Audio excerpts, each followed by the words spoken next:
talking about poverty is so hard. And I feel like for a lot of people, poverty is a four-letter word. What One Brooklyn Community is doing is inviting us to think about each other as a community. What I feel is the solution is to make the communities where people already live livable communities. But like, I don't see what the solution is. The basic problem with Fort Greene is that the demand to live there is high because it is an amazing place to live. We have to build more supply. Just in terms of the family that I wrote about, there's a much bigger portion of the population that is just the working poor, and they struggle and they hang on to the housing that they have. When we look at who's in poverty in Brooklyn, it is Black and Latino, overwhelmingly Black and Latino. When we look at the neighborhoods that are not being gentrified, 40% are in areas of concentrated poverty. Fort Greene, for years, if you were going to say, give me a model of a neighborhood that exhibited the features I was just talking about that we don't have a model for, Fort Greene would be up there.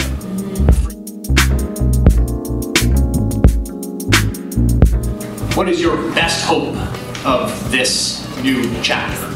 Well, I think these kind of conversations in communities is what needs to happen. And see in very real ways how government spending just affects their lives. What can we do to eradicate poverty among women? We need education and training.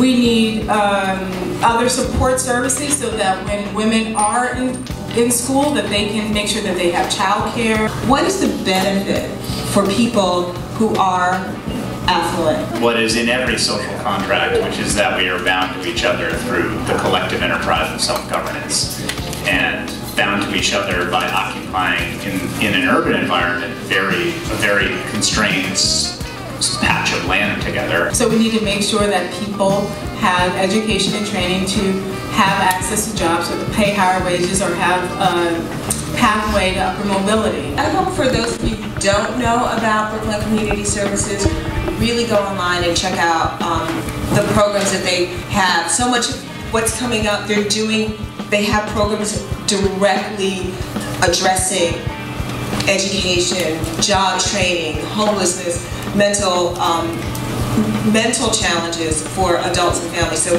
if no one in this room is a friend of Brooklyn Community Services yet, please become a friend. And there's a way to really start acting right now. What One Brooklyn Community is doing is inviting us to think about each other as a community. If I could leave one thing, I know that being in service of others is the core to my happiness.